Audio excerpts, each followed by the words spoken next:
All right, it's time. It is time to do this live show. I mean, it is Wednesday and it is 9 p.m. Eastern, so we might as well just do the live show. Hope everybody's doing well out here, out there, everywhere. If you're maybe looking at this picture and saying, well, it looks like there's some extra stuff over here and there's something kind of peeking into the picture over there. Well, as some of you know, let me turn some things here. Let me make this a little brighter. Some of you know that I am selling my Hyundai Sonata. And to do that, I have to take everything out of it. So a couple days ago, I took everything that was in it out of it. And so those things are now sitting in this, the guest bedroom, the smaller bedroom that I have in the condo here where I conduct all of these live shows. That's where this all happens. As I've explained to you in past live shows, there is a bed right here. Of course, my dad here is here. This is where he sleeps. And this is the place where when nobody else is here, this is where I put stuff. And so I had to take everything out of the car. And you can see those are some disc golf discs that you can see right here. And that thing you see sticking up kind of over here is a disc golf bag. And I have a lot of other things. My cart that I use for disc golf, a lot of disc golf stuff in the car that had to be taken out. And then today, I went and got the car cleaned inside and out. And it's looking probably the best it has since I got it almost 4 years ago. So that's what's going on, and I did that today. So this is the live show for April 21st, 2021. Let's see who is here. Hello, Louise and Linda, CR, Spicy, Charlotte, Fishing. Thank you for giving me the thumbs up. Thank you for reminding me to remind everybody, Fishing, as you're watching this video tonight, this live show, please give this live show a nice thumbs up on whatever kind of device you're using. Become a subscriber to the channel, too. Hello, Angela. Thank you for that message you sent me, Angela. It's very interesting. Let me talk a little bit about that. Karen and Robin says, hello, good evening from Idaho. I've been through Idaho once, Robin, just that little tiny southwest corner as I was going from Nevada and Utah, Nevada into Oregon. Hello, Melissa. And Elaine. And see, Jasmine. Hello, Cherie. Good to see you, Cherie. And who else is here? Laura. Okay. So we got a lot. We got people tuning in here tonight. Good to see all of you. Twinkle, what's going on, Twinkle? And Deborah. All right. Deborah, in contrast to Debra. And Kathy. Hello, Kathy. So, yeah, that's what's, so like I said, if you see some things here tonight that you're not used to seeing in the background, I usually try to keep this background pretty static, pretty much the same from week to week, but could not be avoided this week. And who knows how long it will take to sell the car. And so this stuff might be in here a while because not only do I have to sell my car, I'm going to use the money from that car to buy another car, and that may take some time. I'm sure there is going to be a period of time where I don't own a car at all, as I try to find exactly the car that I'm looking for. And it may take some time, and I'm prepared for that. I'm certainly prepared. I could always use Uber or Lyft, or of course, my brother doesn't live too far away. Maybe I can get some rides from him, but we'll just have to see. And even so, I'm guessing that a lot of the stuff I took out of the Sonata is not going to be going back into the car I get next. In fact, that's one of the issues that has gone on with the Sonata. It's one of those things, maybe for all of you who have owned houses. I've never owned a house. I've rented my whole entire life. But you get a house, and it's amazing how you accumulate stuff to fit the size of the house. The bigger the house gets, the more stuff it seems you have that never maybe could have fit into the house that you had years ago that might have been smaller. And I think that's kind of what's gone on with my Sonata. Frankly, they're like a mid-sized car, and it's a great car. It's been the most reliable car I've ever owned. The only thing I've had to do over the course of owning it is put oil in it and get tires changed. That's it. Of course, like windshield washer fluid. And there are a couple things wrong with it. It has a little ding on the hood. And the keyless entry doesn't work. And there's a little bit of paint, little chips up on the top of the windshield. And it is certainly not, it has 78,000 miles on it. What do you want? But it's just been a car that you get in it, turn the key, and go.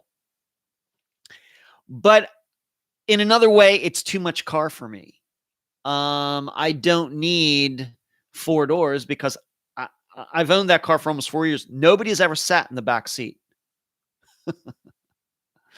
So I start thinking about that. I start thinking about other things. I don't owe any money on it. So whatever I get from it is my money. And no offense to the Sonata, like I said, very dependable and everything else, but maybe it's time. I was thinking, I could afford to get something, especially with the money I would get from that, to buy something else and maybe a little more in tune with me, my personality, etc. I don't drive a lot. So I really don't need a car that gets 40 miles to the gallon, which is what the Sonata does. And so I've been throwing around some ideas, and I'm keeping it a secret. Only a couple people very, very, very close to me know what I'm looking at, and I will reveal it all to you when the time comes. So it will be another used car. I'm not buying a new car. That's crazy. But it'll be a used car, and in fact, it's going to be in the era that I'm looking at, it's very used. So that's what's going on. Let's give you some hints there of why I'm getting rid of the Sonata and why I'm looking at something else. But these cars that I'm looking at, I wouldn't say they're rare. There's just not a lot of them for sale in that particular era that I'm looking at. And so you have to really look. So yeah, there's a variety of places, Auto Trader and other places where you can go to try to find these cars and see, if I can make a deal on one. I'm almost certainly going to have to go outside of the Tampa area to get one. So there you go.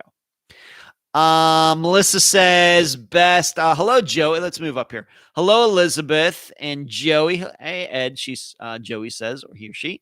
Hello. Melissa, best part of the week. Well, I'll do my best. That's a little too much pressure, Melissa. Okay, thank you. Marlene. And who else is here? Deborah says, been catching up on many past episodes. There's a lot. They're great. Deborah, thank you for catching up. Yeah, there are 230 some episodes now, Deborah, and the average length is 2 hours long. So good luck with that. Thank you. Twinkle says, Ed's getting a smaller car. I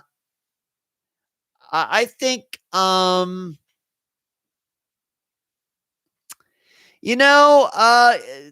not sure it is a smaller car. Probably a little bit smaller, but not, how much smaller can it be than a 4-door Sonata? So I would say they're very close to each other, Twinkle. Certainly But it's a different type of car. But I would think they're kind of almost roughly about the same size, but it's a different type of car. Fishing says, get what you want. I'm going to try to do that. Fishing. We'll just see. We'll just have to see. No, it's not a Cadillac like Elvis, Louise. No, I'm not getting a 1957 Cadillac with the big fins and stuff. That's pink. Twinkle says a Renault. No, I remember those, Twinkle, when they were sold in the United States. The Renault Alliance from the 1980s. What junk.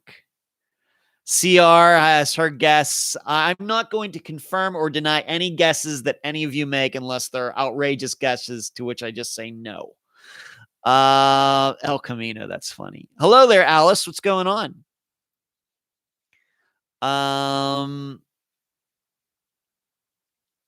Kathy's talking about cars. Yeah. CR says, getting ready to buy my son's first car. Wow, CR, that's fun. That sounds fun, CR. Alice, Prius is a small car. Louise, get a tandem. I don't know what that is. Charlotte, good luck, Concha. Yes. Okay. Everybody's maybe going to take some guesses at what the car is. I'm not going to confirm or deny anything. Okay. So you can, if you want to continue to guess throughout the chat, that's totally fine. Have fun with it. That's what this is about. But I'm not going to confirm or deny anything. The only people who know right now are my brother Brian and two of my best friends who I've known the longest, really. Those anybody else? I think that's about it, because I've consulted them, I've told them, and specifically my brother, because he may be involved if I'm without a car for a while. He may need to be my taxi at least once in a while. And I think that should I have to go outside of the area to get one, then I'll need a ride, or I'm going to be very honest with you. I may even have to fly somewhere. That's how, there aren't just a lot of these kinds of cars for sale. And they're not expensive. I don't want you to get the idea this is some $100,000 car. It's not. Not by any means. I can't afford that. But they're just not a lot of them. And so you have to go places. You may have to go somewhere outside of your area to get one. And so you want to get it checked by, a local mechanic in that area, before you buy it, and pay to have that done and all that sort of stuff. So we'll just have to see. So my brother might want to go on a little trip. Say I find one, let's say in Kansas. I might have to fly to Kansas and drive it back to Florida. And I think my brother Brian might be up for that kind of road trip. Deborah says, I'm sure the car you want is just around the corner. Well, we could only hope it was right down the street, Deborah, but I don't think it's going to be. Linda's small car. Delane says, buying kids a car is not that fun. Well, I remember my first car that was exclusively mine to drive. Now, you should know that my family was in the car business, in the dealership business. My grandfather, Grandpa Frank, had started his car business back in the 1940s. And then when his two brothers got out of the military, they all went into business together, and they remained in business together into the 70s, 80s. And my family was in the car business until the 2000s. And I worked there after I went to college. So a little bit different situation for me than for a lot of people. My first car that was mine to drive was a 1987 Ford Escort EXP. That was the two-door, two-seater sporty version of the Escort. That was the car I had in high school. Now, I did drive some other cars before that, but they were really cars that my parents had. There was like a Buick Regal, like a two-door Buick Regal, the rear-wheel drive kind, like from like 1985. That was my dad's car, and we got it after my grandfather died. We had a Jeep Wagoneer, I think a 1981 model, 4-wheel drive. Loved that. When my Aunt Heidi died, we got her car, which is a baby blue, like robin egg blue, 4-door Ford Fairmont, like a 1980 Ford Fairmont. Ugliest car you ever want to see. I drove that for a while in high school. Yeah. And then after my sophomore year is when I got the 1987, once again, Ford EXP. It was new. Yeah, it was nice. Yeah. And then after my freshman year in college, I ended up being given, just to be honest, I was given it, a brand new Mustang GT that really people probably to this day still mostly identify with me from the Leechburg area because I raced it, I drag raced it, and everything else. So then after that, I had a Dodge Ram Charger. That's what I had when I moved to Las Vegas. I had a black Z28, 94 Z28 that I bought from my sister when I was in Las Vegas. I then had a 1989 Mustang LX 5.0 convertible for a few years. And then I had a 1989 Mercedes 4-door SEL, one of those big cars. I drove that for a while when I was in Las Vegas. And then I got a Taurus. And then I got a Pontiac Grand Prix GTP. And that's the car I had when I moved to Florida. And then training went out. I got another Ford Taurus, like the twin of the Ford Taurus that I had before when I lived in Las Vegas. The one in Las Vegas blew a head gasket. And then the one I had here also blew a head gasket. And then I ended up getting the car I have now, which is the Hyundai Sonata, 2016 Sonata. That's absolutely been the most reliable. Not the sexiest car I've ever owned, but certainly the most reliable. But so those are some of the cars that I've had over my life. Kathy says the worst is the insurance routine. Yep, for sure. Pea green gremlin, no way, Twinkle. Not literally around the corner, Deborah says. Louise says, I would like a Beetle or a Mini Cooper. They're nice. Eileen, come on, Eileen. You're allowed to drop in late, Eileen. You're allowed. Come on, Eileen. We're talking about cars here, Eileen. First car was a 66 Mustang. Nice. Like that. My first car I had to connect the wires to start it. It was a Rabbit. I remember Volkswagen Rabbits CR. Yeah, very, very popular. Melissa says I had an 88 Escort, red with the back black hatchback. That's nice. Kind of similar to mine, Melissa. Top 3 stolen cars in Florida: Altima, Camry, Accord. I'll keep that in mind, Annie Lou.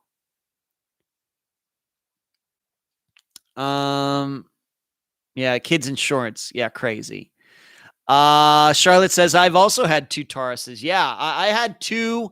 Both were 2001s. Both were gold. They were twins. Bought one when I was in Las Vegas. Blew that one up. Bought one here. No, you know what? I bought that from my parents. My parents had that car. And I bought it from them and drove that in Las Vegas for a while. That's right. And I blew it up. Then I got the Pontiac GTP, which is a very nice car. But that's what I had when I moved to Florida. Transmission ended up going out on it in like 2013 or something. And then that's when I got another Ford Taurus. And it was the twin of the one that I had when I was Las Vegas. Same year, same color, same everything. It was creepy. 1980s Camaro. No, I'm not going to have anything to do with that, Twinkle, but that's interesting. There you go. Everybody's talking cars now. I love it. Okay, so that's one thing that's going on with me. So I went and played some disc golf this morning on the way back. Got the car washed, vacuumed, and everything, and then I took it over to the park over here and took a bunch of pictures of it. And now it's up on Auto Trader with a price on it. I tell you what, Hyundai Sonatas hold their value. This is the truth. I don't mind telling you this. When I bought that car in the summer of 2017, out the door, it was somewhere with taxes and everything. It was like 13,000 something with taxes and everything, registration, all of that here in Florida. The book value on my car, even with 78,000 miles, is still 11.5. And I've put 40,000 miles on it. I bought it with 37. It now has 78,000, and it's hardly depreciated at all. It's crazy. But being that I don't owe any on it, now is the time to sell it. And that's what I'm doing. So took those pictures, came home, put it up on Auto Trader, put a price on it. And I'm perfectly fine if it sells tomorrow. And if I'm without a car for a while, I will live. I'll figure it out. No big deal at all. I have, like I said, I could Uber, got my brother. I have my bike, my bicycle, I should say. I will figure it out. What else is going on? Disc golf this past weekend. Played fairly well. Actually had a chance to win. Kind of stumbled toward the end of that last round, but played pretty well. Cannot complain at all. Finished 6th out of 19. That's okay. But had my chances. And then I'm playing the exact same course this coming weekend, but in a different division. So I was over there this morning playing a little bit, and it was a beautiful day here to do that.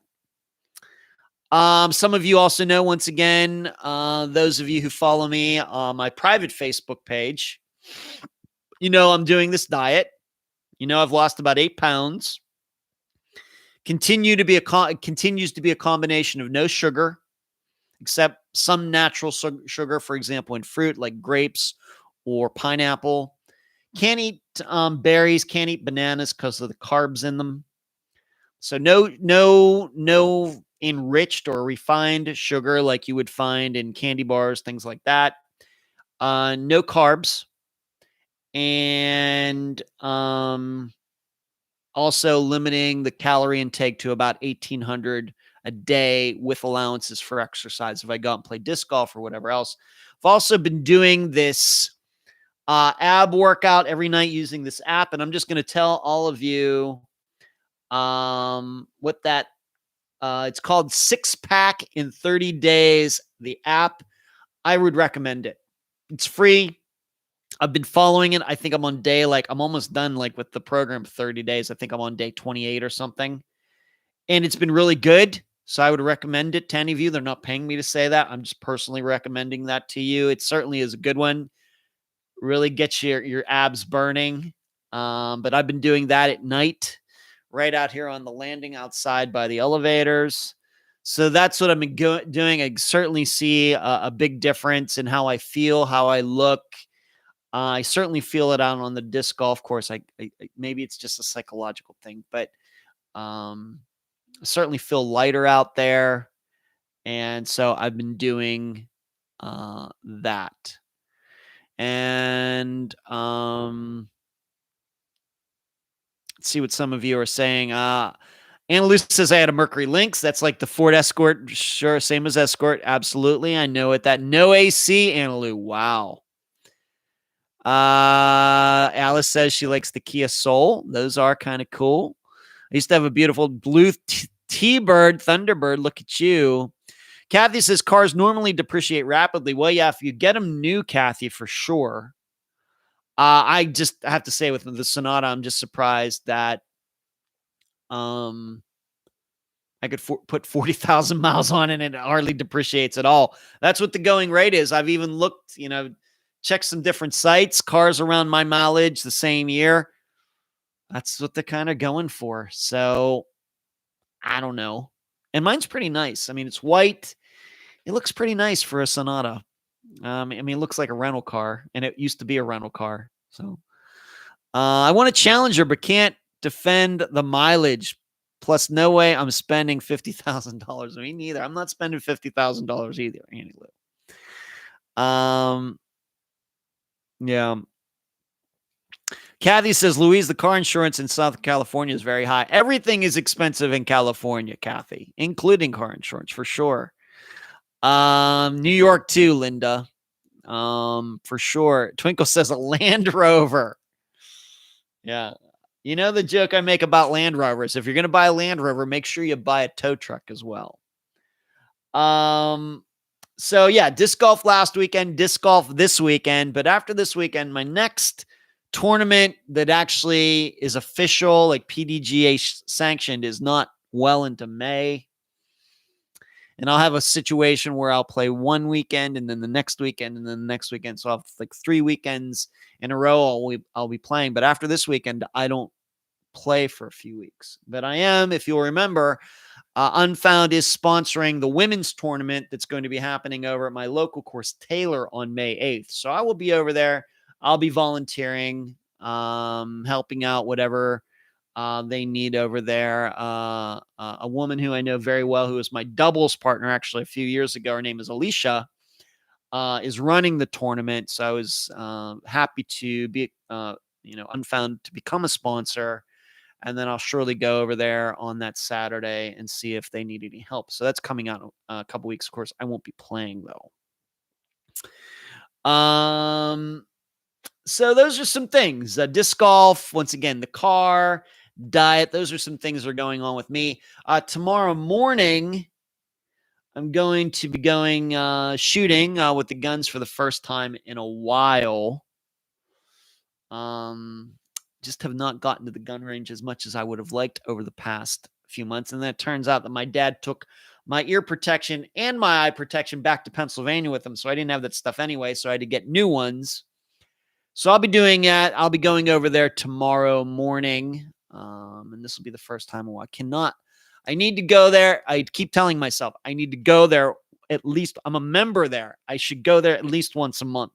And I've been just one of those things. You got to get back into it. So, and it's very important to do that. If you're going to own the guns and everything, you got to go shoot them and stay, crisp, or as they said in Aliens 2, stay frosty. Everybody's talking car insurance now. I can tell you that it's going to be interesting that the car that I'm looking at is actually going to cost less on insurance than my Sonata. I've already looked into it. It's crazy. So there you go. Another hint. So those are some personal things going on. I'm doing great. Dad is fine. My brother and his wife went to Las Vegas on Sunday. They flew back this evening, and I think they played some blackjack. I think my brother played some cards. They stayed at the Golden Nugget. I've not been back to Las Vegas since I moved from there. All right, let's get into the meat of the show now. As I usually do, I start with the poll that was conducted in the discussion group. And of course, I talk about the think tank as well. Patreon.com/Unfound Podcast if you'd be interested in becoming a member of the think tank on Sunday evenings. The Sky Tosic poll. The most popular choice was that Sky went into the mountains right there, I guess to the east of Escondido, and for some reason, did not come back. And he did this all on his own and is now deceased. That was the most popular choice in the group. Second most popular was that something actually did go on at the academy, involving the academy or these guys, allegedly, if they exist, Thaddeus and Eli. So, but the most popular choice in the discussion group on Facebook was that he hiked into the mountains and died. Now, in the think tank, it was kind of the same, but it was a much more nuanced conversation. And probably the part that surprised me the most was that a majority of the people in the think tank believe that Thaddeus and Eli do exist. It was very surprising to me. I will admit, I do not believe they exist. I think this was some creation out of Sky's mind. I don't know why he did that. It might have been that he was delusional or he was just outright lying. I don't know. But I've convinced myself that they do not exist, just as I am convinced that these women that were mentioned in that text don't exist either. But the discussion in the think tank was a little more nuanced than I think the poll in the discussion group. And some people in the think tank did bring up the idea that Sky could have been lured by Thaddeus and Eli to do something, and something bad happened, whether it was foul play or accident or something like that. So I have to admit, I was very surprised on how many people decided that Thaddeus and Eli actually exist and may have had their hand in Sky's disappearance. If I was just picking a selection in the discussion group, the poll, I would pick the one that was the most popular, that he hiked into the mountains for some reason, something going on with him, and died out there. Once again, it might have been misadventure. In fact, I even brought up in the in the think tank on Sunday evenings, could this be a situation like the book Into the Wild? And I know somebody with the young man, his last name was McCandless, who ended up living in that bus and essentially starving himself to death. And we know since then, people, at least for a while, in knowing about that story, were hiking to this bus to see what, it became like a fixture, someplace people wanted to go visit after hearing about this book. And then I think the bus was eventually taken out of it because things were getting just a little too crazy regarding that. But I am open to the idea that maybe Sky, it was sort of, once again, an Into the Wild situation, but instead of the cold in Alaska or whatever that was, this was in Southern California, where it was hot, like the exact opposite situation as far as conditions go. So I am open to that. I don't want to just automatically say that, he's trying to commit suicide or something. But I'm more open to the idea that he just got himself into a situation that he couldn't get himself out of, testing his boundaries or something. So there you go. And so if you're not familiar with Into the Wild, you might look that up. I think there might have been a movie, but there was certainly the book that came out about that. Louise says, I've emailed you a missing persons case from the UK. I will take a look at it, Louise. Charlotte says, maybe the bath salts messed up his mind. They've been known to do that. It's certainly a consideration. I wrote about it on the blog at, once again, patreon.com/Unfound Podcast. That's been known to happen. Sometimes all it takes is one time, Charlotte, unfortunately. We can't rule that out. Don't know. But, my impression continues to be that there was something that he had planned to do on the 28th, 29th, and 30th. And even though his car broke down, he still decided he was going to do it. That seems to be very obvious to me. So, of course, as you know, continue to keep in contact with Olivia. And, but she's, of course, continuing to work on her son's disappearance. And she is certainly correct that the San Pasqual Academy, it does look like it's going to get shut down. I was reading some things about that. So that was the Sky Tosic poll, the Sky Tosic episode. If you've not listened to it yet, hopefully you will soon. I know some of you do not listen as soon as the episode comes out. You're very busy over things going on. Maybe you're all backed up with episodes, and that's fine. So take your time, but I hope, of course, that you eventually get to it. Let's move on to this. Tomorrow night, I will be appearing again with Dr. Telesco on the Fischler College of Education and School of Criminal Justice YouTube channel. It'll be 7 p.m. Eastern, and because it's tomorrow, I will not be able to go to trivia tomorrow night over at Fat Cats. And my team won last week. So that was nice. But I won't be able to go tomorrow night more important things to be done. As you probably know by this time, unfound work is always first. It comes in front of everything else. So I got to do this interview. You know how much I love appearing with Dr. Telesco. But it's going to be a little bit different tomorrow night in that we do not have a specific disappearance picked out. Instead, we will be doing something similar to what I did with my interview with my friend April A. Bear on her podcast, where we're going to talk a little bit more about just missing persons theory in general, some variety of topics concerning missing persons cases, and then use some of Unfound's disappearances, ones that we've covered as examples.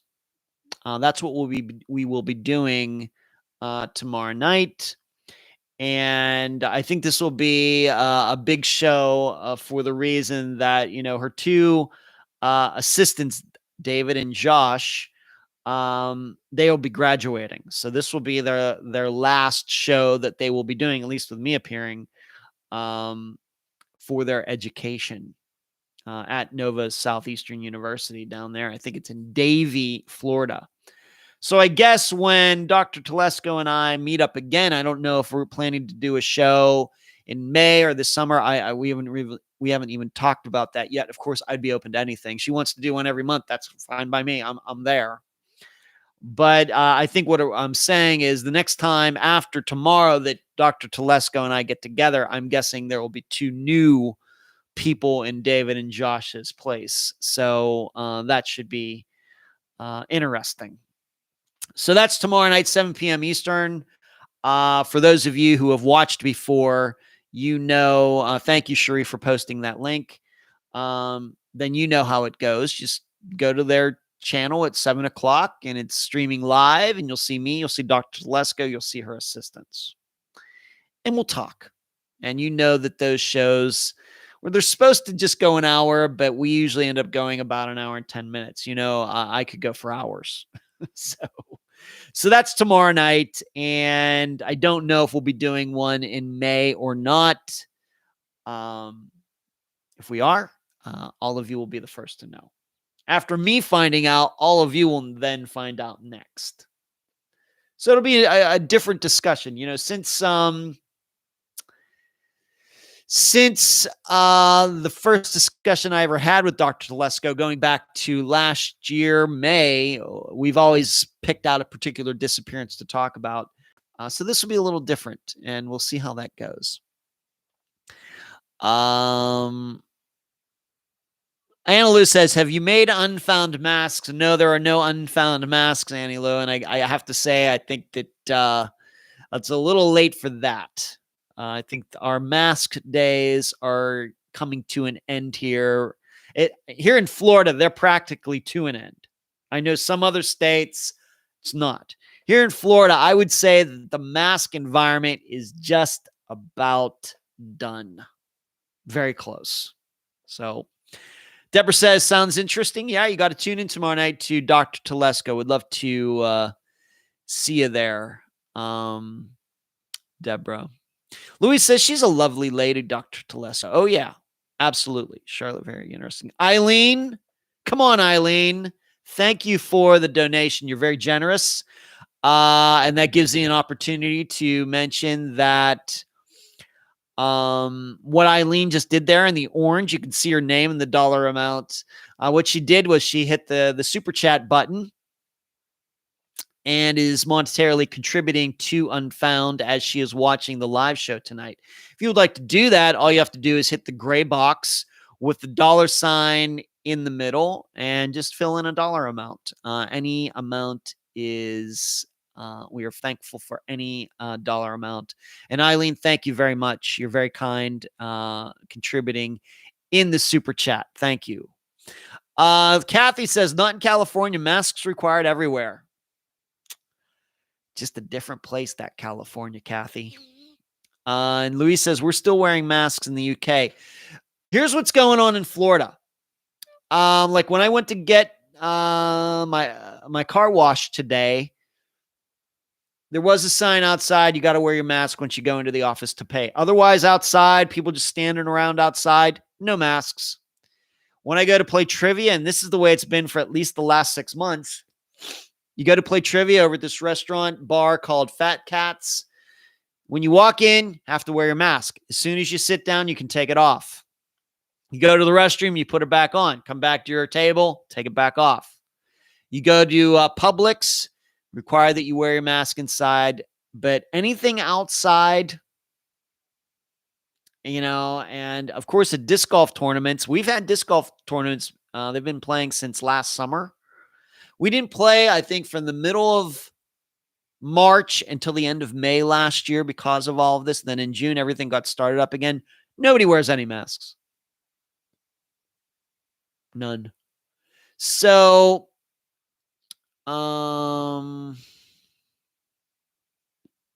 that's just what we're doing here. And I think that this is just the way we've chosen to do it. And I see nothing wrong with it. Marlene says, did I miss about Skylar Tosic? I had to step away for a few. Your interview with Olivia was great. Thank you, Marlene.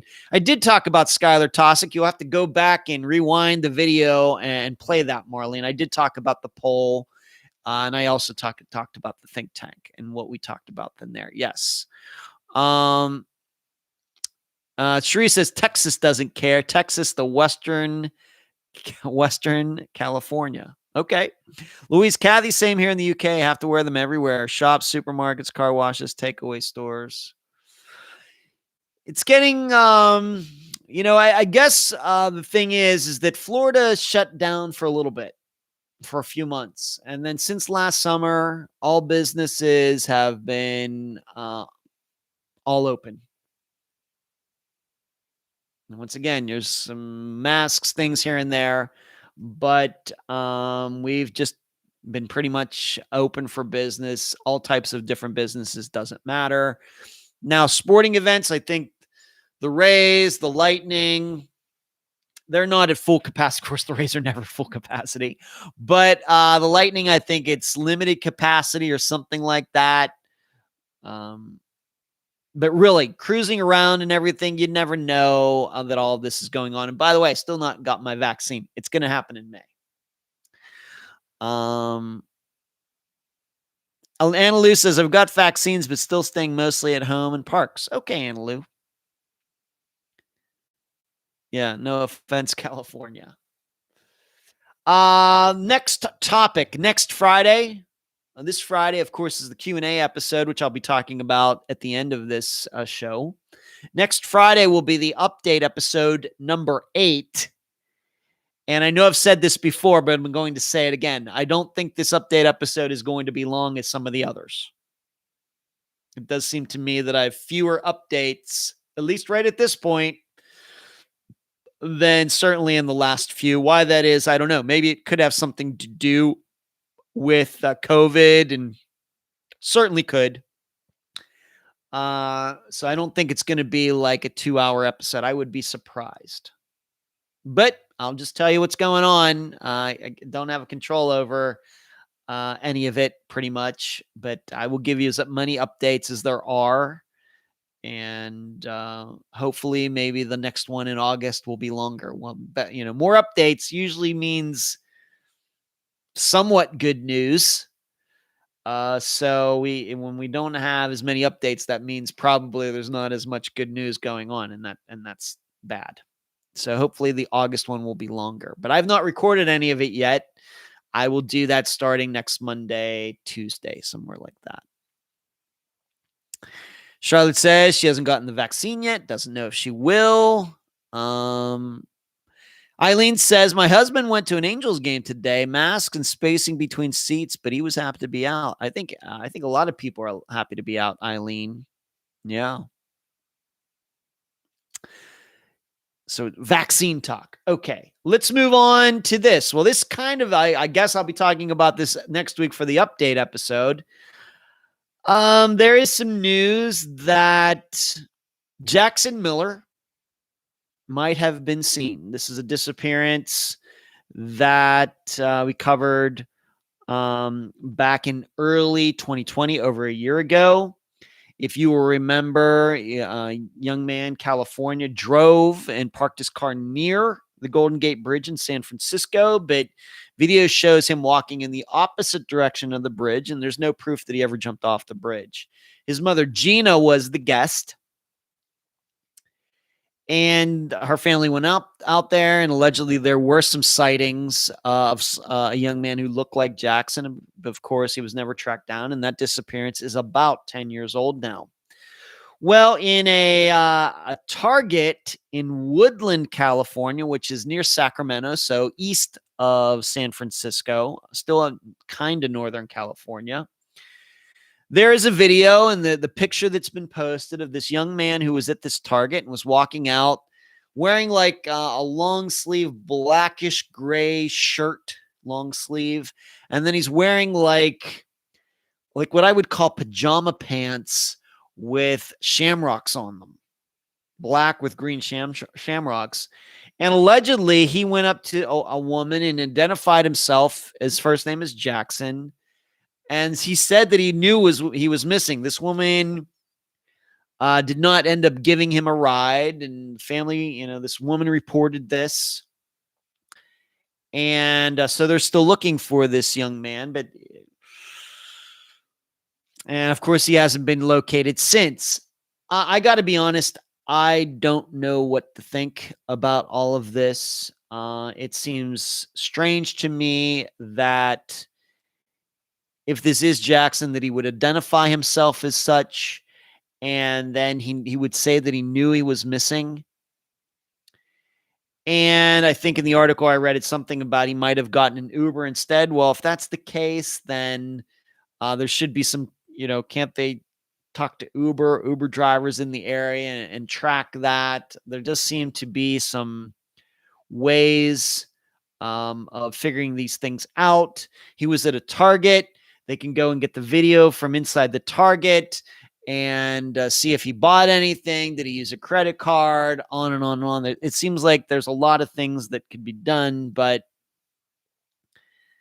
the part that I have to admit makes me doubtful. And I looked at the picture. I guess it could be him, but we have to remember we have pictures of him 10 years ago. People change in 10 years. I had short hair 10 years ago. This young man was wearing a mask, and we even know, a lot of people really start looking the same when you can only see this much of them. So I don't know. Now, I will say I don't believe that Jackson Miller committed suicide by going out to the Golden Gate Bridge and jumping. I am of the idea that he did walk away, and I certainly could believe that he lived for a while after the day that he ditched his car and walked away. I could certainly believe that. And I think that could even be alive to this day. But these particular circumstances just sound a little far-fetched to me. I hope I'm wrong. I guess what I'm saying is the story that this woman's telling maybe just sounds a little too good to be true. A little too good. He just happens to have mentioned his name, Jackson. Just happens to say that he knows he was missing. I start to get the idea that this woman knew about Jackson Miller's disappearance and just wanted to thrust herself into the middle of the investigation. I mean, is there even any proof? If they have video of him walking out of this Target, is there any video proof that he actually went up to this woman and spoke to her? I don't know. This is the same way I feel about Cameron Remmer with, the picture of that guy. He's still not, it's been what, a year now? Since that, if you can believe it, it's been a year since that guy was taken, picture was taken on the streets of San Francisco, not the TV show. And I guess they haven't been able to track him down for a year.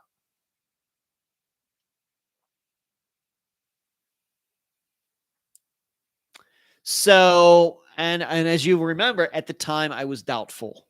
And here we are a year later. And allegedly there are people there working with the homeless and everything, and they can't track this person down. I don't know. So it kind of feels a little bit like the same thing. And I mean, really, how is this woman? I don't know. It just sounds a little too good to be true.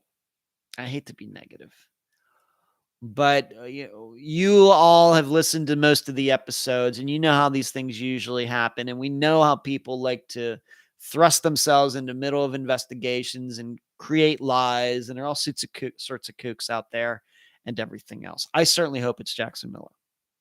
Certainly hope. It's just, I would feel a lot better about it if the situation was a lot different. That's, I guess, what I'm saying. Even though I continue to believe that I do not believe that he went up to the Golden Gate Bridge and committed suicide. I don't know. So that is my particular opinion on it. And certainly, whoops, what'd I do here? Okay, I know what I want to do here. Hold on for a second. I'm going to brighten this screen a little bit. I'm like, why is this so dark? I have trouble reading the, let's do the display. Let's brighten this up a little bit. Oh, there we go. Man, that's a lot better. Okay. So let's see what some of you are saying.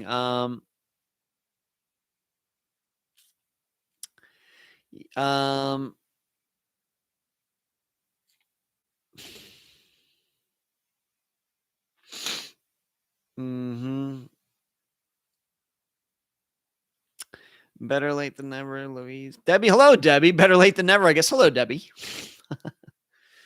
Robert, I'm gonna be talking about Linda Stoltzfoos here in a bit.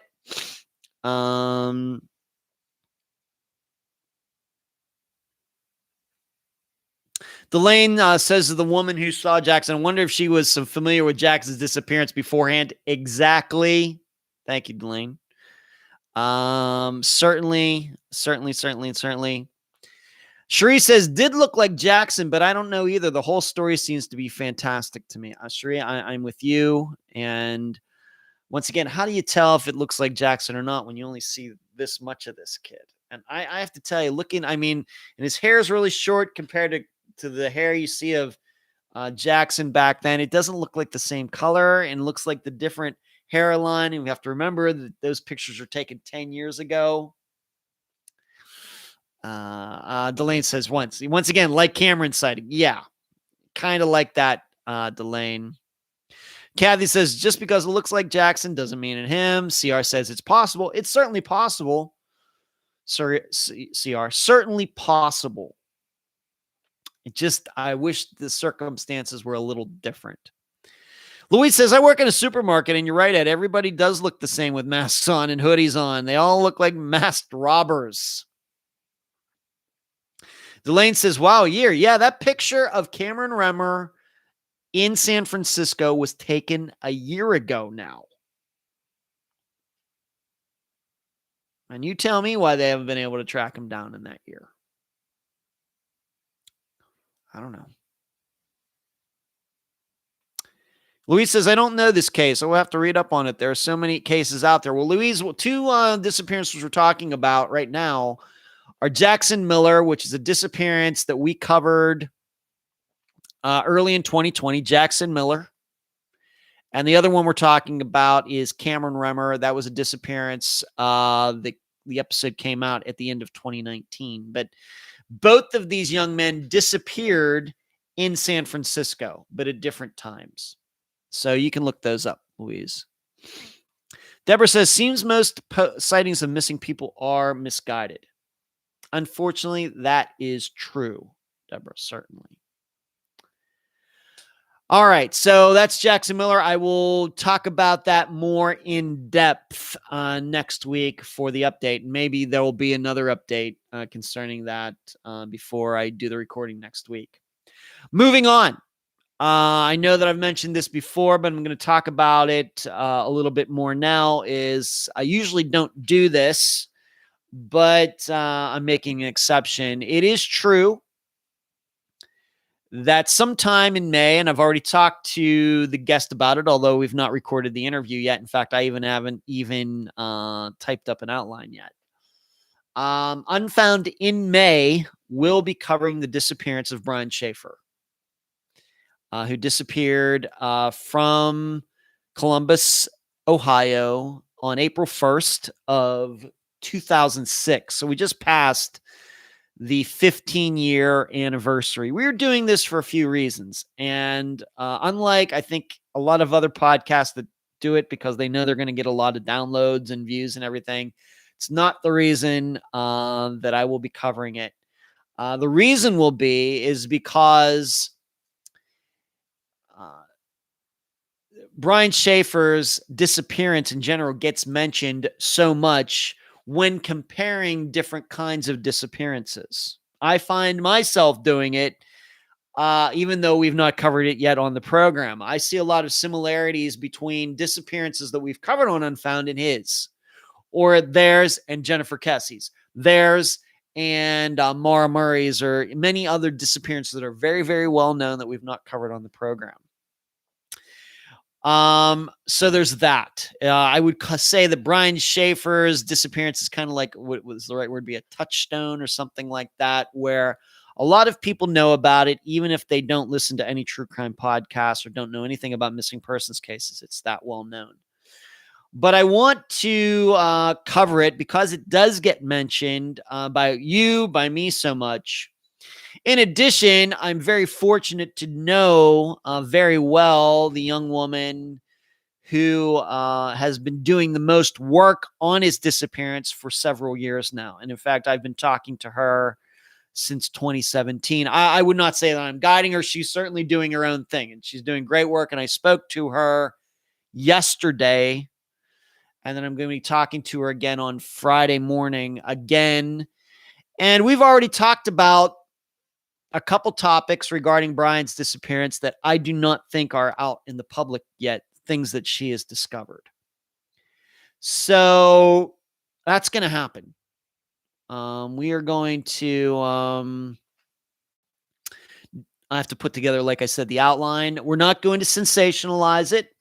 We're going to cover Brian's disappearance like any other that has been covered on the program. We're going to stick to the facts, and we're not going to do any theorizing. We may do a little bit just because of her doing the work and everything. She's not a family member, so I may widen the tolerances a little bit on that, kind of like I do when Anthony from Crime Blogger 1983 has been on the program. Heather from Lost and Found Blogs has been on the program. We kind of do a little bit of theorizing. So we may do a little bit here and there with the guest for Brian's episode, but we're not going to sensationalize it. We're not going to do anything than what we normally do. It's going to be a regular kind of episode. It's going to be intro at the beginning, music, a theme, a summary of the case, do the Unfound news, do the business stuff, do the interview, and then I'll do a summation and end. It's going to be just like any other episode. All right. Everybody gets treated the same at Unfound, no matter how well known their disappearances or how unwell known their disappearances. But I guess it's going to be a long episode. I'm pretty sure, being that there is so much information and work that she has done, a lot of permutations through all of this. And that's going to happen in May. I don't know when we're going to necessarily do the interview, so I can't tell you what Friday that episode will come out on, but it will be one of the Fridays in May. Maybe not the first one, maybe the last one. I don't know. But when it happens, but it's going to happen, and we'll just try to do it better than everybody else, and that's what we try to do every week.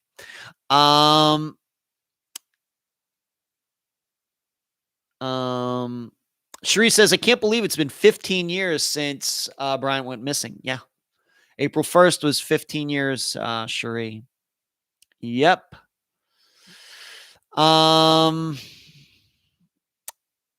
it be, Eileen says, will it be 6 hours? Yeah. Well, we just can never tell, Eileen. If it needs to be, it will.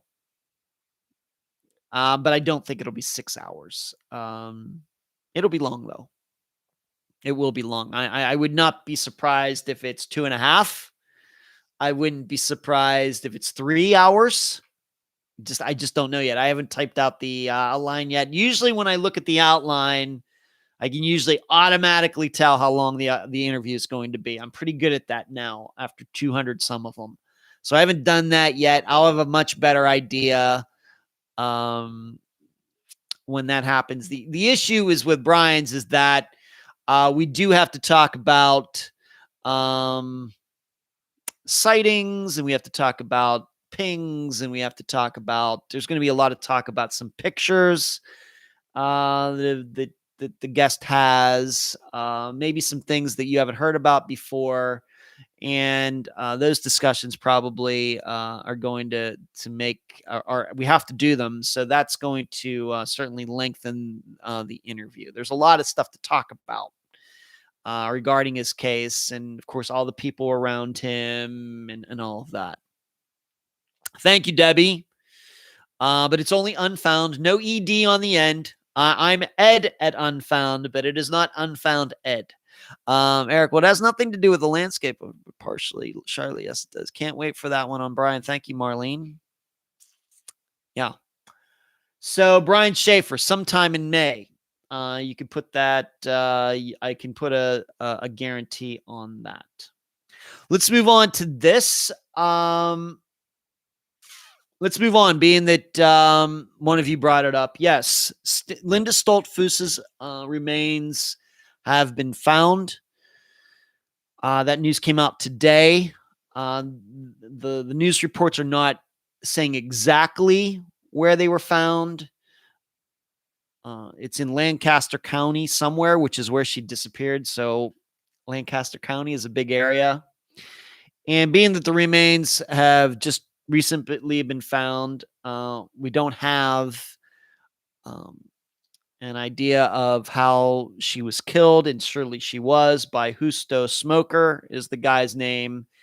And I think most of you know that he has been in police custody since fall of 2020. I don't know if they found her remains with his help. Did he finally just say, yeah, this is where she is? Or did they use his cell phone information? We do know that several searches have been done over the past so many months, and nothing was found. So I don't know what changed this time that they were successful. I don't think that there's any news article out there, any public information regarding that yet. I think we'll eventually know. I just don't know that information at the time we're doing this Unfound Live. If you will remember, this was the first Unfound Now that I ever did. Of course, Unfound Now has now become a monthly. In fact, within the next week, I'll be doing another one. We got started with on Unfound Now with Linda Stoltzfoos' disappearance last summer. And like I said, I think I've done one about every month now. So we've done about 8, I guess. Of course, Jason Landry's was one of those. That's probably the most well-known one now from January.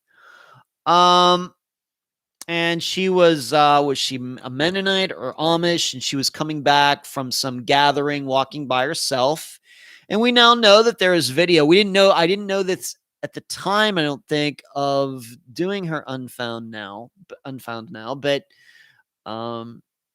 there's video of this Justo Smoker guy, kind of, it seems, waiting for her, as if he knew her patterns, that she would be walking by there, or it just could have been a random encounter, but it didn't look like it. And then, to me, it doesn't sound like he forced her into the car. It sounds like she got in willingly. And that's the last time she was seen on this video. And using that video, they were able to track this guy down. And they did not arrest him right away. I think it took a little while, but they eventually did arrest him and charge him with her disappearance, her death, even though they didn't have remains yet. But now we know, as of April 21st, 2021, that her remains have finally been found. So that kind of set the tone for the Unfound Nows. And I think now, being that he's been in custody and her remains have been found, I think that's the second one. Erica Lloyd was another Unfound Now that I did back, must have been September, October last year. She disappeared in the Joshua Tree National Forest. We now know that her remains were found. It's more recently. So I've covered a few of those now that remains have been found. I don't know if there was any foul play in Erica Lloyd's, but some of those, I guess, have at least been partially resolved, whereas there are others like Jason Landry's that has not been solved yet. So, and then there's some others. I did not write down the names of all the Unfound Now people that we've covered. So very sad. I just don't know. I don't know if we know enough right now about, is it he just happened? Did he know that she was going to be there? Was it a random encounter? Did they know each other from before that?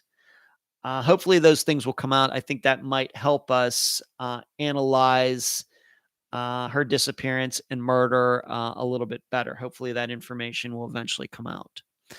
Louise asks me, do you believe in polygraph tests? Do you think they help in missing or murder cases?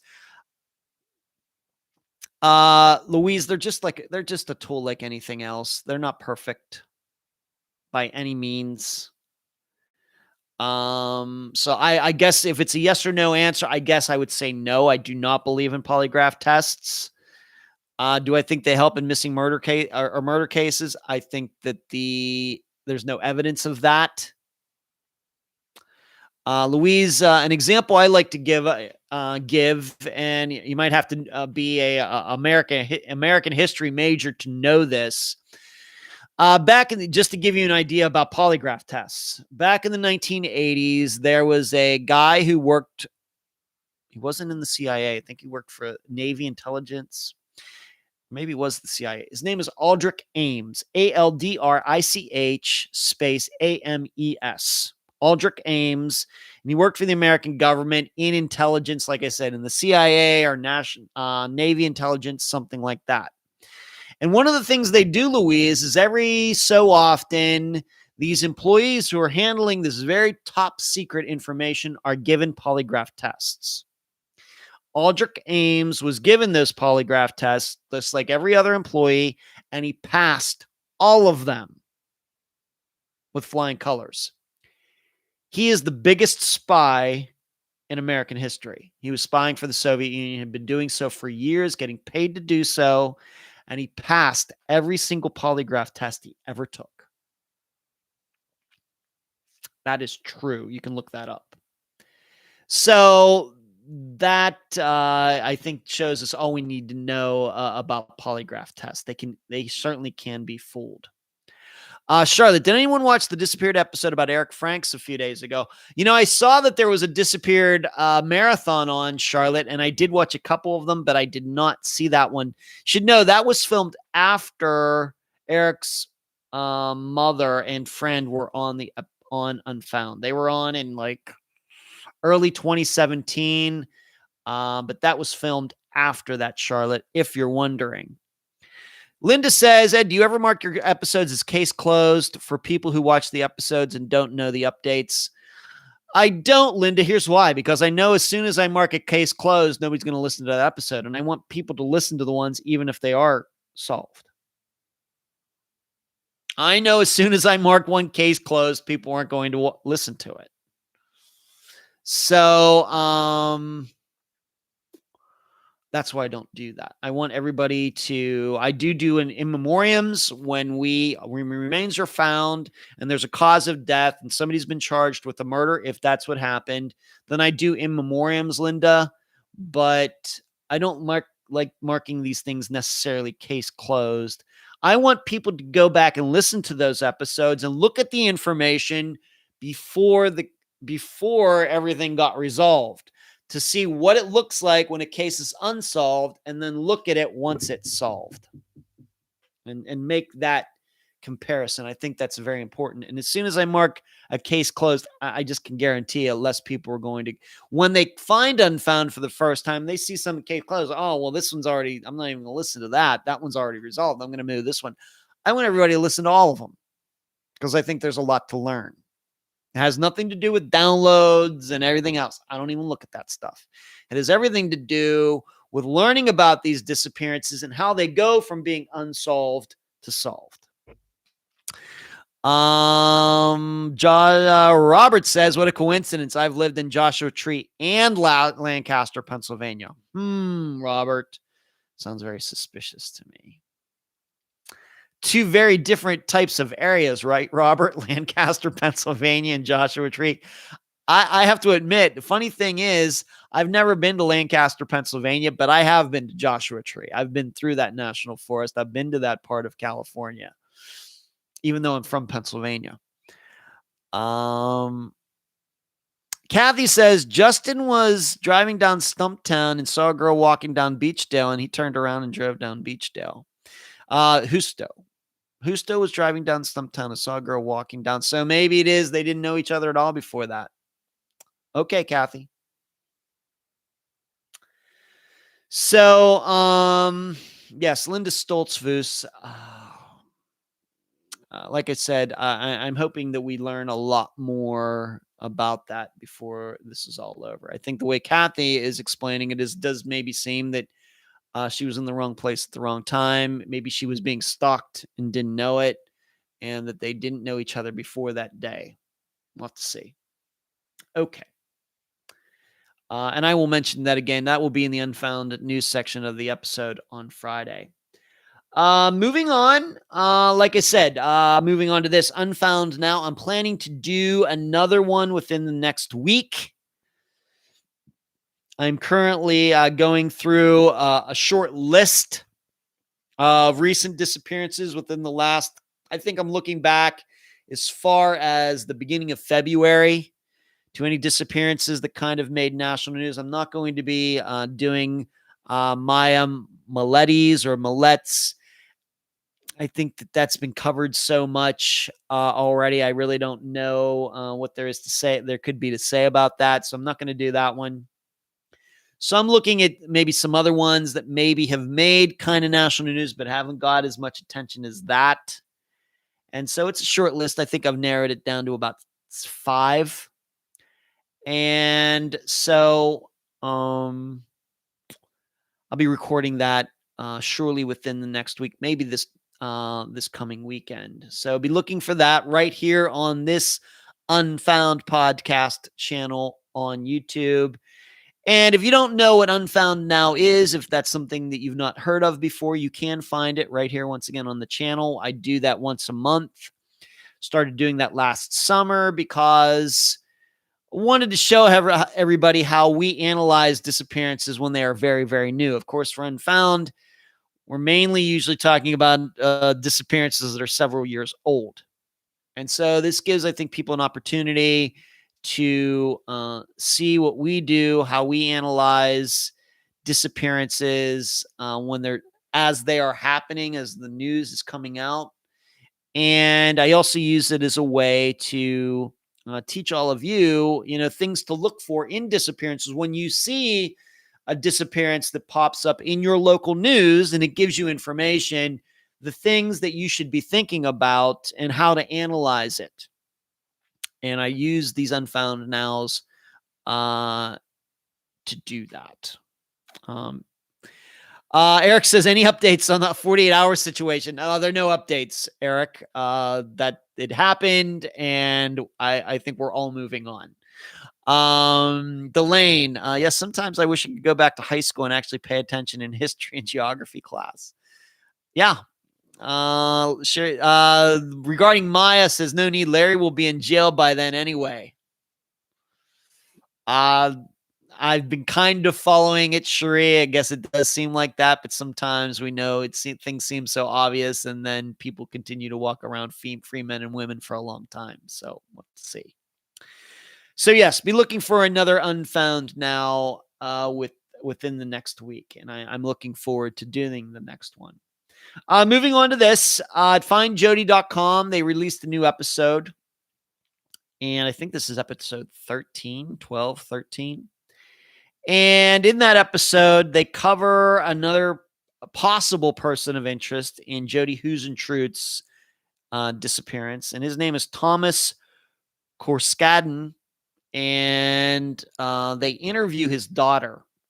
And I think it is his daughter who has come forward to say, it's possible that my father could be responsible for Jody's disappearance because he did end up being a sex offender, and he used to watch Jody on TV. And so, that I think they're doing good work at findjody.com.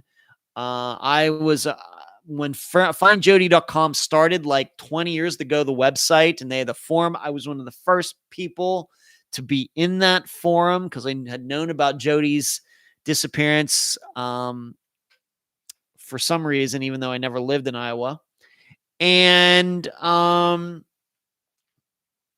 they do good work over there. And it is one of the few other true crime podcasts that I actually listen to. And I actually listened to that episode today. So please check it out. They need all the support. They're doing great work over there. That I think the Caroline Lowe and many others who are involved in at findjody.com are some of the most professional people, working, grassroots effort in true crime missing persons cases these days. So I hope you will check that out. I know that podcast is on their website, findjody.com, or you can find it on Spotify, Stitcher, all the places iTunes that you can find Unfound. So once again, another person of interest on top of John Van Cise and some others that have been mentioned. However, my perception is this guy Thomas is kind of a newer revelation. So maybe you want to check that out. See what some of you are saying.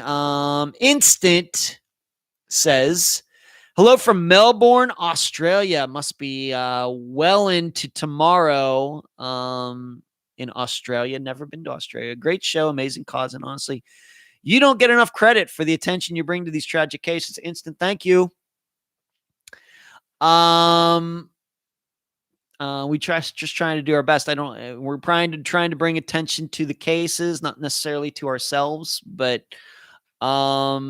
we're just doing it the way we think it needs to be done. Instant. And thank you for tuning in from Australia. Wow. Okay. Big fan of Australia. All right. Geography that's changed. Just start reading about history now. Great minds think alike. Delane, do you use the Google keyword notifications to keep up with any updates on our cases? No, I don't, Delane, because if I did, that's probably all I'd be getting. So what I do it the old-fashioned way, Delane, when I start going down through cases to look updates, I'll just do a Google search myself and do it one at a time. Because if I got new, it'd probably be popping up all the time, and Delane, it's like it would be like following like 3,000 different people on Instagram. You just got all these pictures. I mean, there's so many at some point you don't see any of the pictures. You're following so many people, you don't see any of them. And so, no, I don't.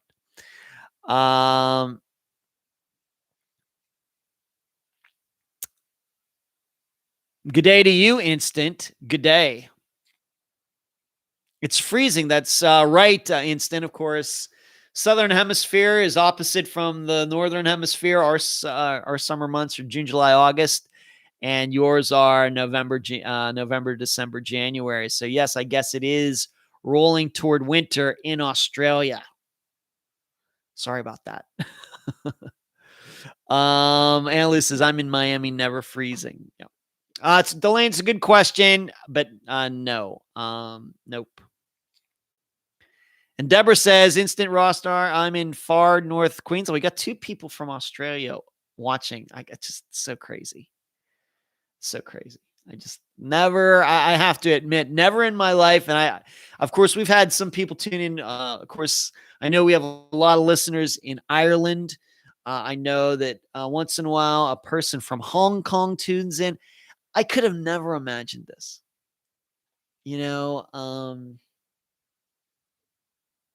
Never could have I imagined, even just 10 years ago, or even 5 years ago, or even less than that, you're doing something, you enjoy doing it, and there are people who tuning in all over the world to listen and watch. I could have never. I tell everybody, luckiest guy on the world. As many crazy choices and decisions and failures and everything that I've had in my life, to have people from other countries tuning in and listening and contributing and everything. It's so good. I just cannot. There are not enough words in the English language, because that's the only language I speak, to explain how fortunate I feel, and to be so thankful. There's just not enough words. And so thank you for tuning in. And Eric, thank you for your donation through the super chat. Greatly, deeply appreciated. Thank you. You're very generous. Very generous. Thank you. 3 people from Australia. It's crazy. It's absolutely crazy. Instant, super jealous of your weather. Hate the cold, even though I got to tell you, Instant. Of course, I've never been there, but Australia, if it's cold, I bet it's really cold. It looks very, I know Australia, a lot of it seems very desolate to me. Me being an American, I think of Australia. I think of the Mad Max movies, just because I'm a stupid American. It looks really desolate out there, so it also looks very cold. So, so stay warm. Maybe get some kangaroos or something. I don't know. So thank you for tuning in. Thank you. And then Cherie is timing out Anna Lou. Oh my. Okay. So let's move on to this couple news items that I want to talk about. Of course, Kristen Smart. I talked about it last week. A lot of things going on in her case, and it is now believed that, at least for a while, we have to remember that her disappearance is 25 years old, and it is now believed that for a large portion of that time that her remains were under Paul Flores's father's house. And I guess this is the reason that his father has been named as an accessory to her murder. And of course, Paul and his father are in custody now. And I guess recently they served warrants on that house and went in there, and it says there is evidence that human remains were under this porch or something. And what's unclear to me, though, and once again, I am not an expert on her disappearance. I know many of you probably know more about her disappearance than I do. What's unclear to me, though, is I've read where searches had been done at that property in the past. So when I say in the past, I don't mean like 6 months ago. I get the feeling that searches had been done, warrants had been served on that property years ago. And so, is that correct? Is that right? Am I reading these articles correctly?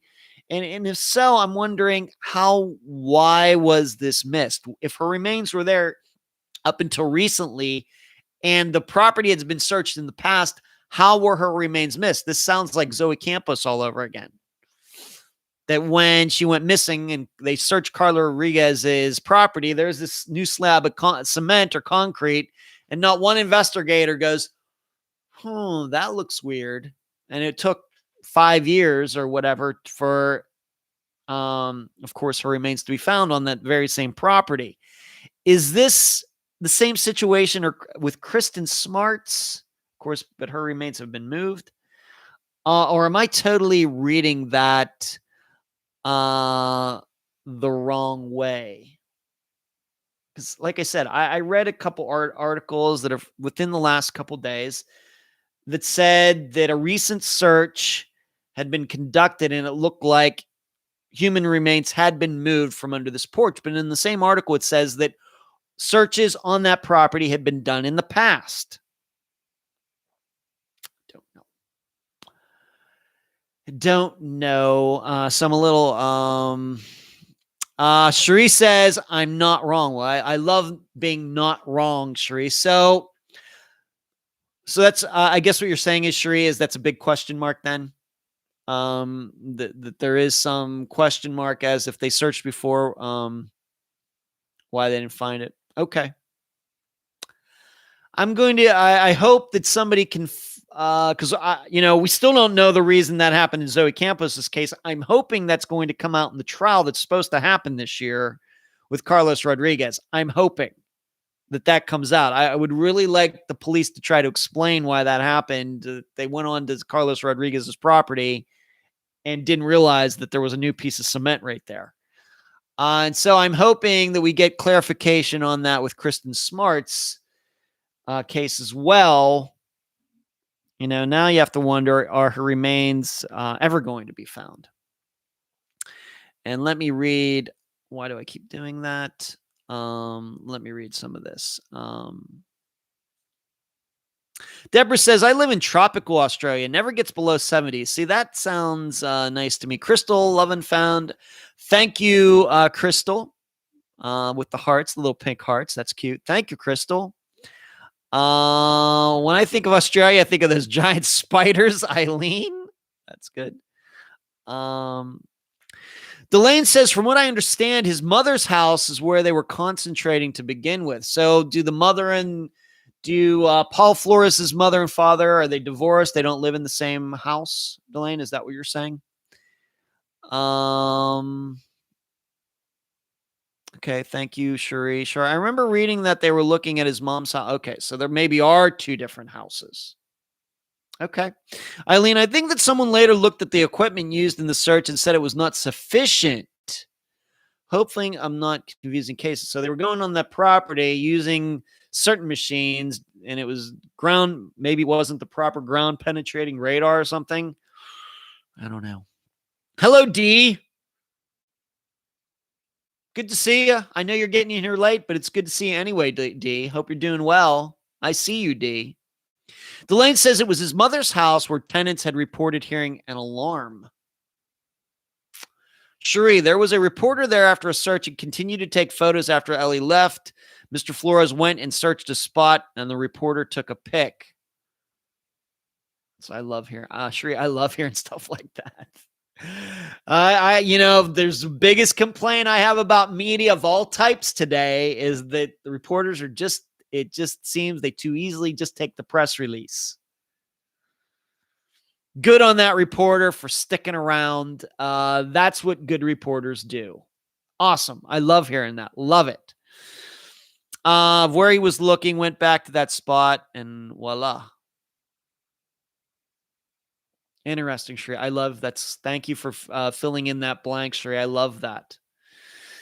I have to admit, we don't have enough reporters like that, not just in crime, but in sports and music, entertainment, everything else. I think that too many reporters are just happy to take the press release that a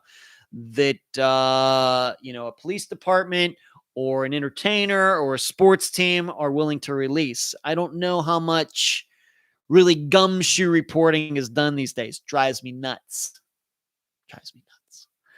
You don't have to apologize, D. Not at all. It was a reporter associated with Web Sleuths. Awesome. I'm happy for them. That is an interesting story, Cherie. Never know. Just once again, it's one of those things. It's just that little piece of information. Going back, somebody mentioned Eric Franks' disappearance earlier. Had we just known about this Gerald guy that Kendra was taking care of, me or one of you might have done a street view and seen how that garage door changed in the back. Just a little piece like that. It's so good on that reporter. So good. I love stuff like that. Love it. Interesting. Awesome. Thank you. I love that's really good, Cherie. Thank you for including that. So Kristen's smart. Now the question is, will they be able to figure out where they took Kristen's remains? Where are they now? But I think this proves something else. I think that I think we're getting to the point where enough evidence is building that we need to suspect that if there is foul play, we need to suspect more and more that those missing people are still on the properties of the people who killed them. I think more and more that's making a lot of sense. Of course, Andrea Bowman, Zoe Campos, Kristen Smart, Austin Pivo. He really wasn't that far away from the house he went to that day. And then we do have disappearances where we suspect maybe like a Rosemary Rapp. Of course, her daughter still believes that her remains are on that property. I have to think more and more about those situations. And B, maybe, I think the statistics are starting to pile up. So if you analyze disappearances like I do, that should be in your mind, that if you think there was foul play, that there's a decent chance that the remains are still on that property somewhere. Of course, if the property, even if it's very large, but even with Zoe Campus's, their backyard was about as big as my condo. And still, Carla successfully put her remains there, and they were there for 5 years. So, okay. Moving on to something else. Being that we just passed the 15-year anniversary of Brian Schaefer's disappearance, we also just passed the 5-year anniversary of Missy Beavers' murder in Midlothian, Texas. And it was just within the last few days that it was the 5-year anniversary. And some of you don't know what happened there. She was like a yoga instructor, something like that. And she would hold these early morning sessions at this church. She shows up there by herself, as she did on that particular day all the time. Gets there by herself, to get prepared. Maybe they have music or they have mats or whatever they do. Set all that up. She gets there by herself. Well, it seems before she was there, somebody had broken into the church. And you've maybe seen the video of this person dressed in what we would call police SWAT gear. Don't know if it's a man or a woman. A lot of people do believe that it's a woman, though. This person's going through, breaking windows, doing this, trying to unlock doors in this church. Missy shows up. She goes into this church. This person attacks her, assaults her, kills her. And then when some of her students show up, they find her. Of course, she's deceased. She was battered to death, bashed to death. I don't know. I don't know if they've ever really, I think it was blunt force trauma. I don't think she was choked or shot or stabbed. I think it was just blunt force trauma to the head. And I think a lot of people at the time, being that there was this video and everything else, I think that everybody thought, well, this is going to be solved fairly quickly. Well, here we are 5 years in, not solved. And so the Midlothian Police Department, from what I've read, has brought in a retired federal investigator to help. And I know if you go to the Facebook page for the Midlothian Police Department, they've did this press release and they've received 3,000 tips, and they've done all these things and checked out all these different leads. They're still looking for this car that was seen in the area. It had pulled around down the street, flashing its lights on and off. It looked a little suspicious. Looks like a Nissan Altima. Has some sort of sticker on the back. But the person who owns it, the driver, has never been identified, has never come forward, and might not be connected to the murder at all, but you can never tell. It seems something that's kind of strange. If you go on to Web Sleuths or other places, you'll find that a lot of people are suspicious of Missy's, was it the father-in-law? Did he do something to her? Was he the person dressed up? Because some people think that he walks very similar to the person that was walking in that video, has a very unique type of walk, toes out, kind of even with a little bit of a limp.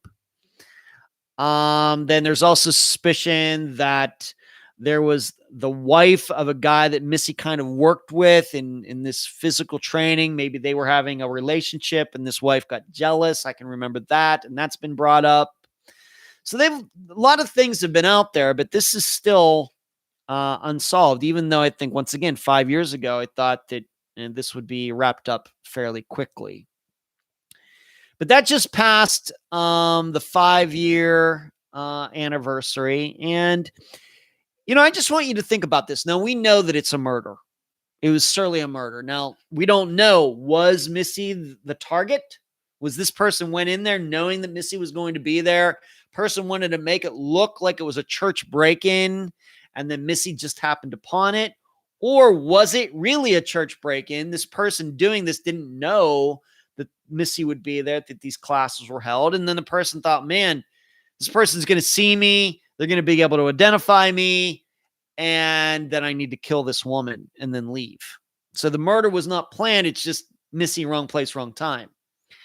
And I have to admit, I've gone back and forth on it, even though I'm not a murder expert. But what I've tried to do is think about it this way. Imagine if it wasn't a murder. Imagine if it was a disappearance instead.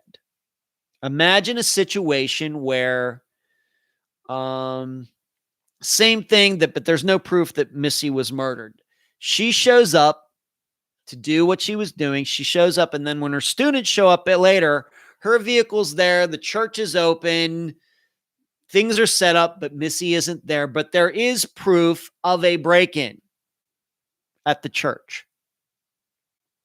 I think that we would all be thinking that Missy happened upon something. She was just in the wrong place at the wrong time. I think that's what we would think. If there was no evidence of a murder, would think she walked into something, caught somebody doing something, and then this person dragged her off because this person was afraid that Missy would be able to identify him or her, or maybe even it was a group. And then would have this video, and it would show this person dragging Missy away and taking this, Missy away, and the vehicle leaving, even though maybe the vehicle could not be identified. So in thinking of it that way, and thinking of it in terms of a disappearance, Missy shows up to do this class and then she disappears, and it looks like somebody had broken into the church. And we would certainly be thinking that Missy was wrong place, wrong time. And I have to admit, in looking at it that way, I've come to the conclusion that it was Missy just being there, wrong place, wrong time.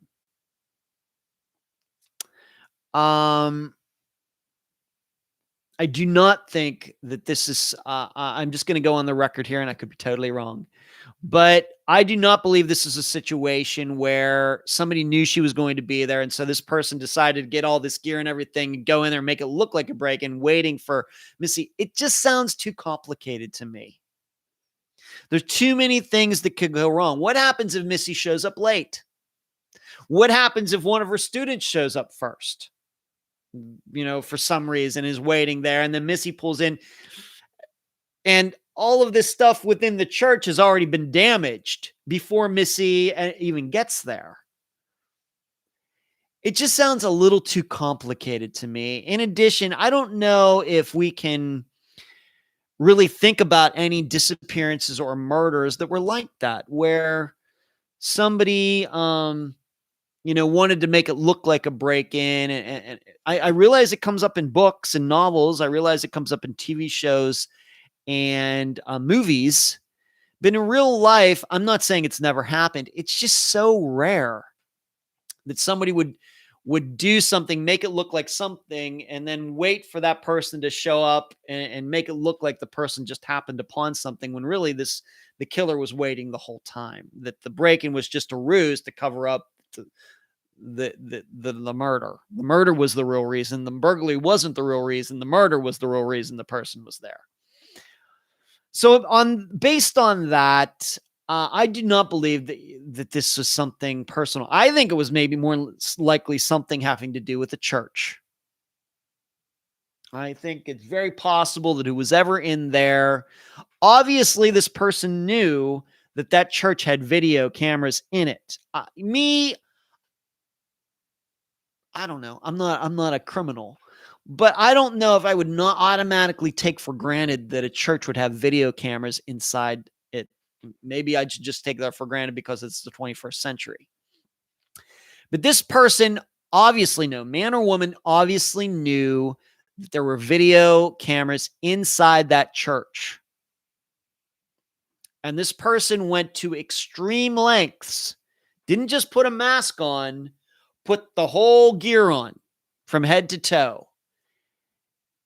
And this is a person who really didn't want to be identified. It wasn't, of course, we've all seen like 7-Eleven burglaries and all sorts of different things, especially over the last year, breaking into Nike stores, breaking into jewelry stores. And there's nobody dressing up, in full, battle gear to do it. They're wearing masks. They might wear a hat or something, but that's about it. This is a person who went to great extremes to cover up their identity. And because of that, and they knew that there were cameras inside the church, I think this was church related. I do not believe it was Missy Beavers related. That's the way I look at it. I know I've wavered back and forth. I've really tried to look at it as objectively as possible. But I really believe that Missy Beavers was in the wrong place at the wrong time. I think this was a church break-in. I think this person might have been involved in drugs and was hoping to find money from a collection plate or something like that, maybe breaking in to steal computers or anything valuable. And then Missy shows up. And this person had no idea that these exercise classes were held there. And that's what happened.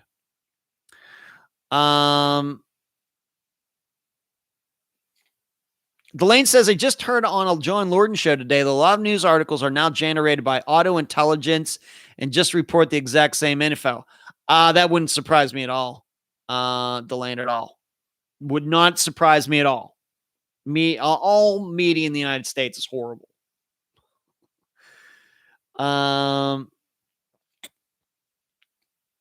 Charlotte says, I've been watching a lot of true crime shows lately, and in many cases, they have burned the bodies, and I don't want young people want to be so cruel to another human being. If we knew that, Charlotte, we could solve a lot of problems in the world, but I think it's just human nature. We have a very kind nature, but every human has a very dark nature as well.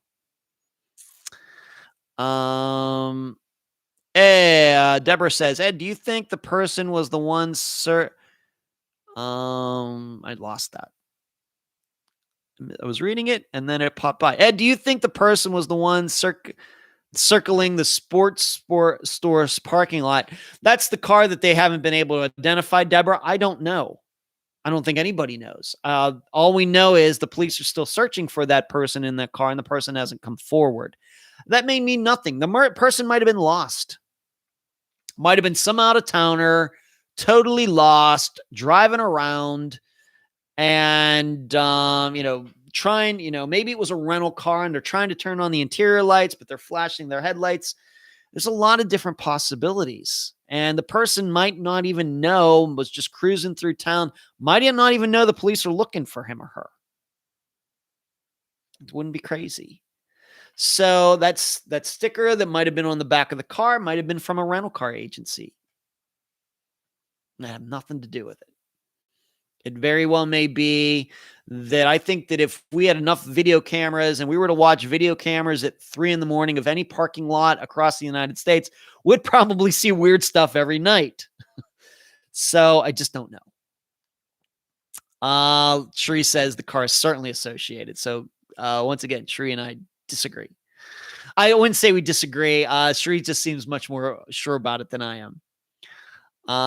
Hey, Pam says she just caught the live show before the end. Well, we're almost to the end, almost finishing up, Pam, but you can watch the replay. Delane says, I don't believe she was targeted, and that's why it hasn't been solved. Sheree says the father-in-law was in a different state. That's confirmed. That's certainly true, Sheree. That, of course, that never stops people from speculating and throwing mud. Delane, and the blood on the father-in-law wasn't related to Missy. Sheree completely disagrees with me, and that's okay. Deborah, they didn't keep checking entrances and waiting for her, right? It is. It's not in the past tense, Charlotte. It is in the present tense. That is such a strange case. It's very unique. To rob the church, you're asking me? Yes. Yet nothing. Well, maybe nothing was taken because Missy showed up first before anything could be taken. Robert says, but he or she was so well disguised, he could have just hit her once and fled. The beating to death seems personal. Just depends on how badly you don't want to get caught, Robert. A lot of, hey, if you watch enough, as maybe you have, and I do, you watch enough robbery videos on YouTube, a lot of people get shot and murdered in robberies that there's no reason the burglar, the robber, the assault already happened. The person already had the money, already had the cigarettes, already had the credit cards, already had the beer, everything else, and still shoots the clerk. No. That happens all the time. People involved in drugs usually don't buy SWAT gear on Amazon and break into a church in the middle of nowhere and then still absolutely nothing at 5 a.m.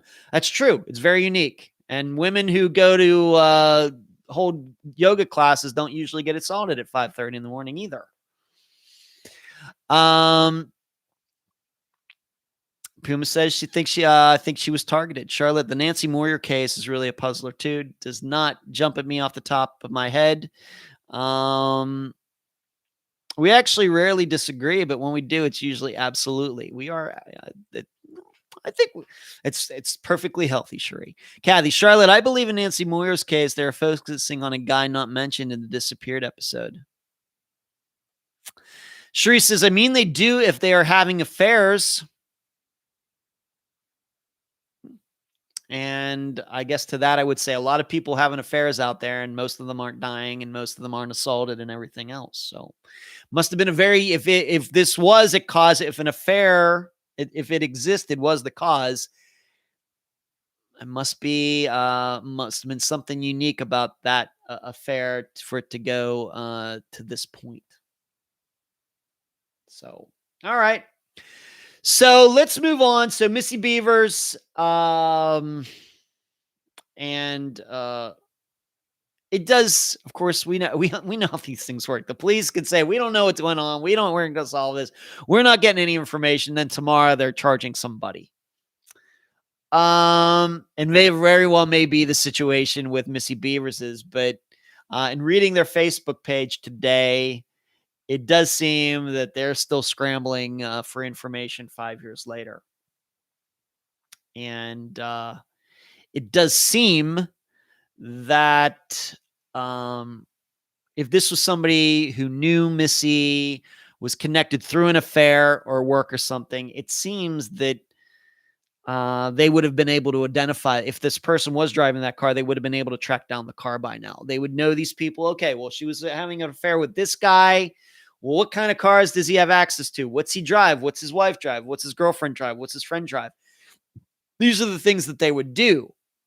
They'll certainly do it in this because this is a for sure murder. They would never do any of that stuff in a missing persons case, as we all know. But in a murder, certainly. So that they haven't been able to track down that car tells me that, and if it is related to the murder, that not somebody very close to.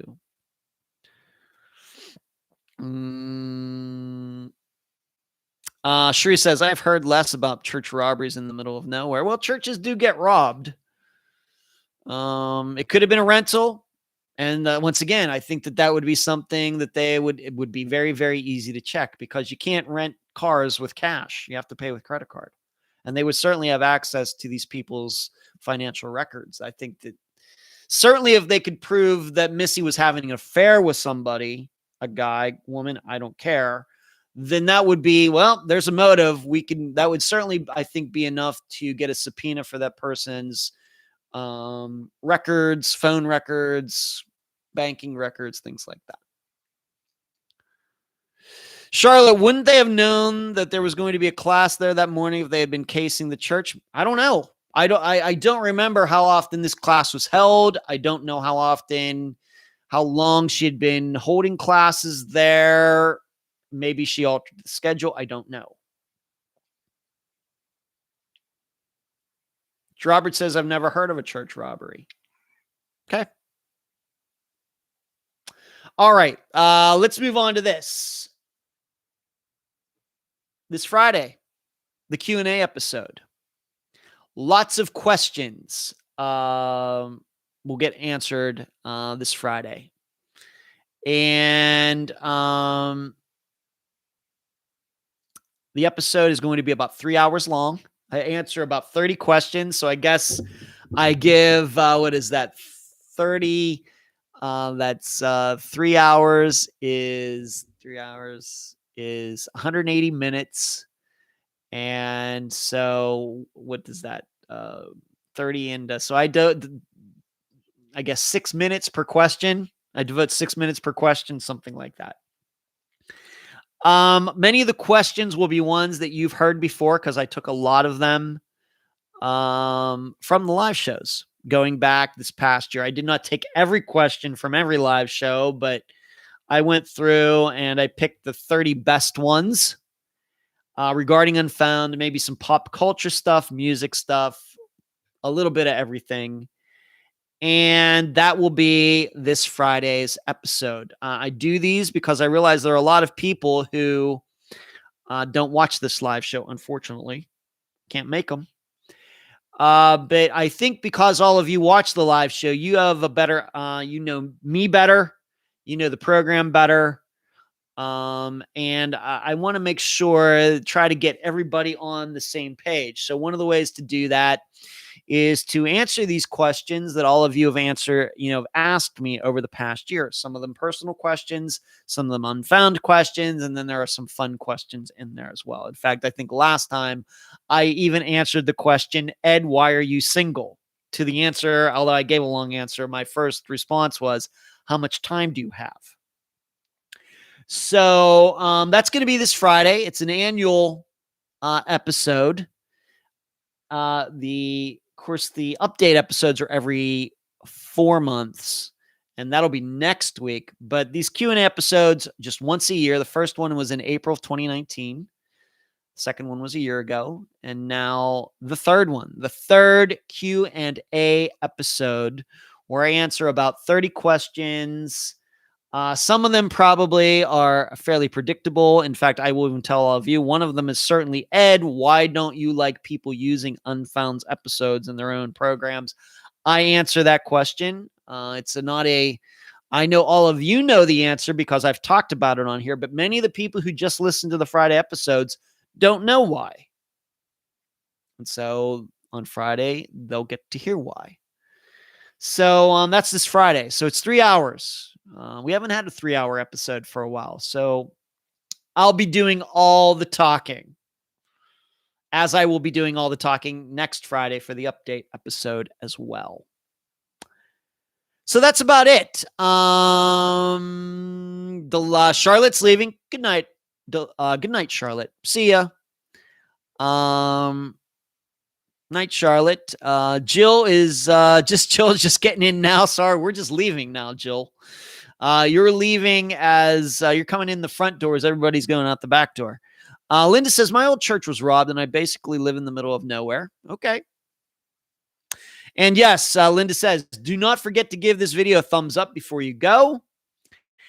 And is it too late to submit a question? No, Linda, how about you just send it to me through Facebook or email, and I will record my answer for you, as long as it's not a question that has been answered yet. If it's already been asked, then you'll just then it's, of course, already in there. But if it's a different question from anything that's in this episode, I will take a look at it. But that's all I got. Thank you, thank you, thank you. Thank you for watching. Thank you for listening. Thank you to Eric and Eileen for the generous super chat contributions tonight. Cannot thank you enough. And you will hear me on Friday for Q&A episode number 3. That's it. Good night, everyone. Linda just said she wanted to ask what kind of car you're getting. I couldn't answer that anyway. So just send me the question. I will take a look at it, Linda. I promise you. Hey, Ed, what about the camel? Does he get to do the Q&A? No, he does not, D, mainly because he doesn't speak. Good night, everybody. See ya.